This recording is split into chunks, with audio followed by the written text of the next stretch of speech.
Good morning friends. मैं engineer Dinesh. दोस्तों, आज एक चर्चा करते हैं थिंकिंग के बारे में। देखिए, होता क्या है कि जो विचार हैं वो बादलों की तरह से उड़ते हुए हमारे दिमाग के ऊपर से निकल जाते हैं, और जिस तरह से बादल उड़ते रहते हैं उसी तरह से हमारे विचार भी उड़ते रहते हैं। क्या ही अच्छा होता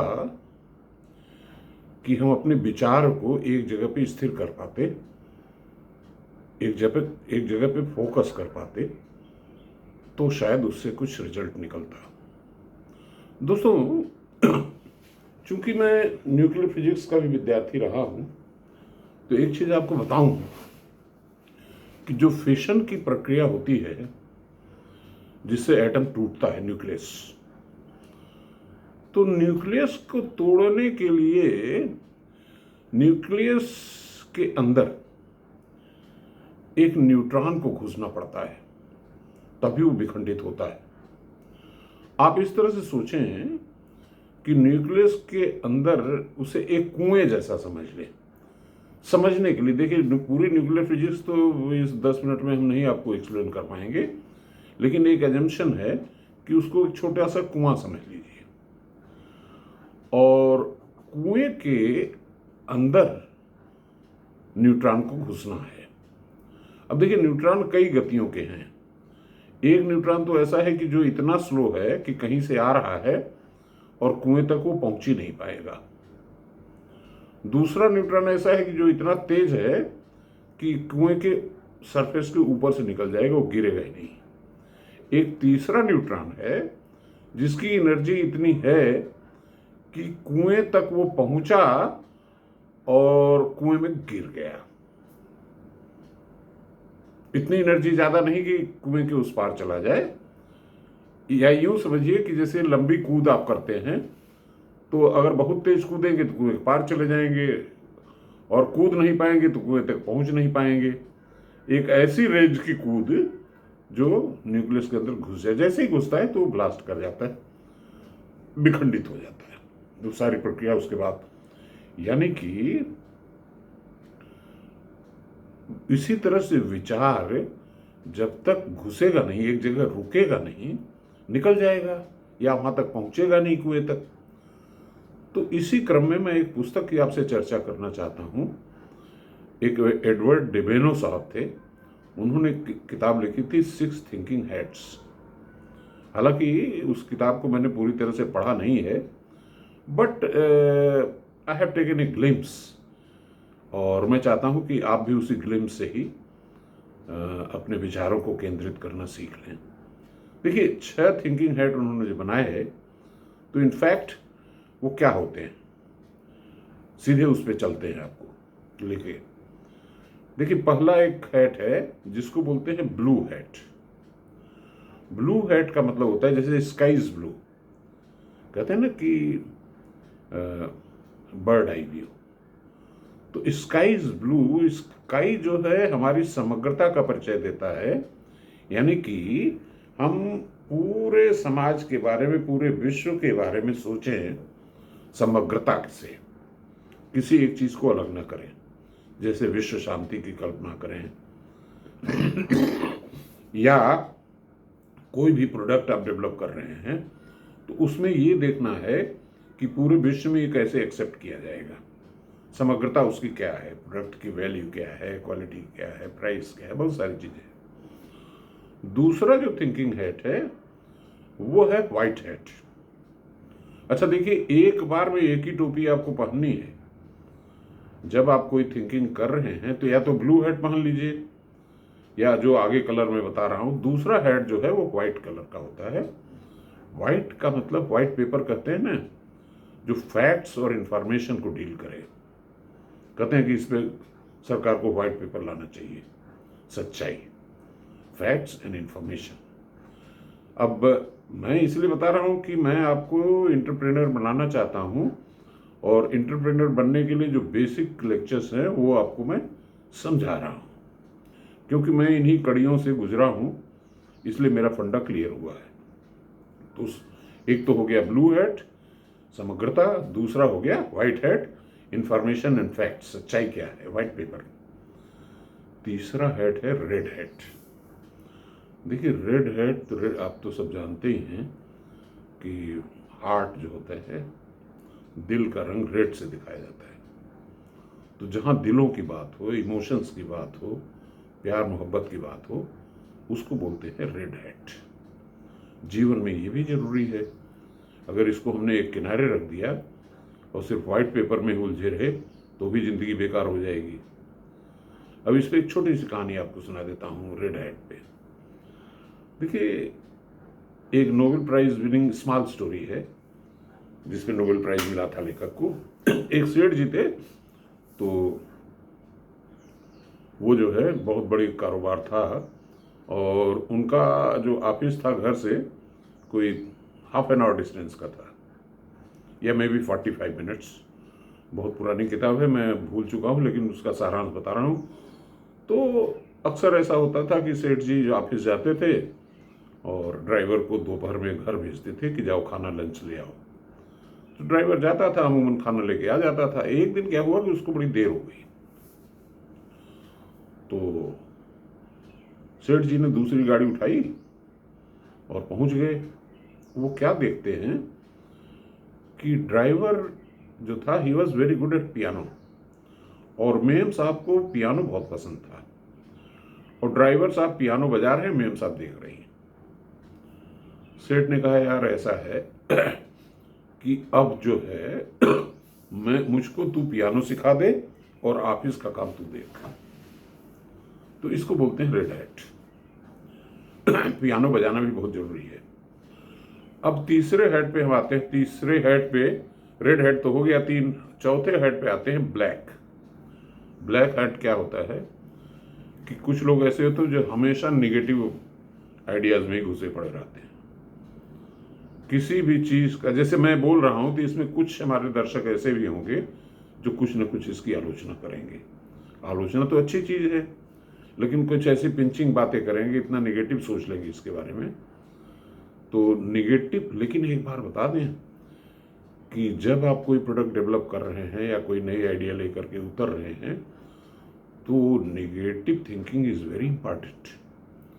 क्योंकि अगर निगेटिव की कसौटी पे नहीं कसेंगे, सिर्फ पॉजिटिव में ही उड़ रहे होंगे, तो आप फेल कर जाएंगे। जैसे हमारे एक मित्र हैं, वो अक्सर हर महीने एक नया प्रोडक्ट लेकर के आते हैं।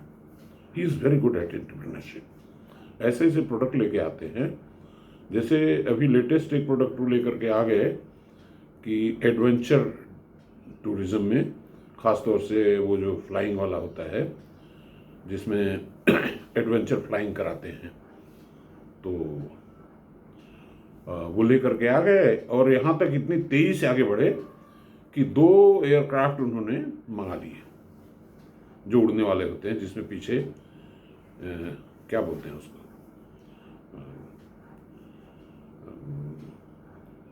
जिसमें एक इंजन होता है और बहुत तेजी से हॉरिजॉन्टल पुश देता है और पीछे एक गुब्बारे जैसी चीज होती है। तो पैराग्लाइडर इंजन ड्रिवन पैराग्लाइडर। तो वो इतना उत्साहित हो गए कि 2 पैराग्लाइडर्स उन्होंने मंगा लिए। और पता चला कि when he had discuss with me, तो मैंने कहा कि भाई देखिए, इसमें हवा में तैरने के लिए you have to take permission from the government और एयर ट्रैफिक कंट्रोलर, क्योंकि हवा पे आप ऐसा नहीं कि हवा में हेलीकॉप्टर ऐसे ही उड़ा दे बिना परमिशन के। देयर हैज टू बी, जैसे जमीन पे आरटीओ होता है वैसे हवा का भी एक आरटीओ होता होगा। This was fundamental idea, A game, लेकिन मैंने नहीं मंगा लिए। और परिणाम ये हुआ कि वो किराया देना पड़ा, उड़ाने की इजाज़त आज तक नहीं मिली उनको। तो इसलिए negative thinking is very very important. जब भी कोई आप प्रोडक्ट बनाने जा रहे हैं, उसमें इन्वेस्ट करने जा रहे हैं, तो उसके नेगेटिव एस्पेक्ट्स को देखना बहुत ज़रूरी है। इसलिए नेगेटिव को नेगेटिव कर करके फेंक देना अच्छी बात नहीं है। और उसका नेगेटिव के बाद क्या आता है? पॉजिटिव थिंकिंग, येलो थिंकिंग इसको बोलते हैं। येलो बैट पहनिए, पॉजिटिव सोचिए। देखिए, पॉजिटिव थिंकिंग अगर नहीं होगी तो आदमी डिप्रेशन में चला जाएगा। कई बार ऐसा होता है कि जिंदगी में हम फेल हो जाते हैं। फेल हो गए, 1 बार हुए, 2 बार हुए, 4 बार हुए, 5 बार हुए, तो फेल होने के बाद हमको जिंदगी को समाप्त नहीं कर लेना है। जब कोई फेलियर होता है तो एक नया रास्ता हमें मिलता है। अच्छा देखिए, एक चीज़ आप ये भी समझें कि फेल्योर से हमको क्या सीखना है। एक अमिताभ बच्चन जी, हरिवंश राय बच्चन जी का एक डायलॉग सुनाते हैं कि जो मन की हो जाए तो अच्छा, और जो न हो वो उससे भी अच्छा। क्योंकि जो हमारे मन की नहीं होती वो इसका मतलब कि ऊपर वाले के मन की बात है वो। और इसी पे एक छोटी सी और कहानी मैं आपको सुना देता हूँ कि एक बार मैं अपनी नौकरी में सस्पेंड हो गया without any reason. In fact I had run a better job, और दूसरे लोगों ने काम खराब किया था, मैंने अच्छा किया। तो काम अच्छा करने का मतलब है कि ठेकेदारों का नुकसान किया, तो सबने मिल करके हमारी शिकायत की और I was put under suspension. तो शुरू में तो मुझे बड़ा ख़राब लगा। हालांकि मैं तो इस सस्पेंशन का स्टे कोर्ट से ले लिया, कोर्ट ने इमीडिएटली स्टे दिया हमको, लेकिन सरकार हमको काम नहीं करने दे रही थी। तो उस दौर में मैंने क्या किया, उसमें मैंने इंटरप्रेन्योरशिप पे बड़ा काम किया। और ऐसा मुझे लगा कि कोई आदमी सस्पेंड तो होना नहीं चाहता, तो मैं उसमें सस्पेंशन में ही अपना जॉय खोजने लगा, एंजॉय करने लगा। और in fact I started a small organisation, और जो चल पड़ी। और जैसे ही गवर्नमेंट को पता चला कि ये तो साला बहुत तेज काम कर रहा है, तो खट से उन्होंने सस्पेंशन मेरा ख़त्म करके, यानी कि सस्पेंशन तो पहले ही ख़त्म था, लेकिन उन्होंने मुझे सब डिविजन्स में पोस्ट कर दिया, 2-2 सब डिवीजन के चार्ज पकड़ा दी। ये कहने का मतलब ये है कि नेगेटिव थिंकिंग भी ज़रूरी है और पॉजिटिव थिंकिंग भी ज़रूरी है, और नेगेटिव से पॉजिटिव में जाना ज़रूरी है। अगर आप फेल हो गए तो नेगेटिव में मत जाइए, उसमें सोचिए कि आपको फेल किया, आपको मान लीजिए आईएएस नहीं बनाना चाहती सरकार, प्रकृति या नेचर या यूनिवर्स, तो आपको कहीं और भेजना चाहती हो सकता है आपको अंबानी बनाना चाह रही हो, अडानी बनाना चाह रही हो, या एलन मस्क बनाना चाह रही हो। अब जरा सोचिए कि नारायण मूर्ति साहब अगर आईएएस में चले गए होते तो लाखों लड़कों को नौकरी कहाँ से मिलती। तो यूनिवर्स का प्लान जो होता है वो हमारे लिए अच्छा ही होता है। अब आते हैं हम, ये तो येलो थिंकिंग थी, positive thinking. Let us think positive. अब सबसे जो महत्वपूर्ण मेरे हिसाब से है वो क्या है, वो है ग्रीन थिंकिंग। देखिए, मैं जो छोटी कंपनी अपनी खोला हूं उसका नाम ही ग्रीन से है। ग्रीन का मतलब होता है न्यू आइडियाज। वैसे ग्रीन का मतलब इन्वायरमेंट से भी होता है, उसे भी आप ले सकते हैं। हमारे ऐसी आइडियाज जो इन्वायरमेंट को सेव करें। तो इसका मैं एक उदाहरण बताता हूँ आपको, हालांकि मेरे पास अपना खुद का उदाहरण है तो लेकिन चलिए एक किताबी उदाहरण बता देता हूँ और फिर अपना बताता हूँ। किताबी उदाहरण ये है कि एक जर्मनी में इंजीनियर थे मिस्टर वेंकल। तो हुआ क्या था कि देखिए, जब वर्ल्ड वार 1 और 2 जब हुए तो हिटलर का एक जो पॉजिटिव इम्पैक्ट था कि उस समय हिटलर ने बहुत सारी खोजें करवाई अपने वैज्ञानिकों से जबरदस्ती।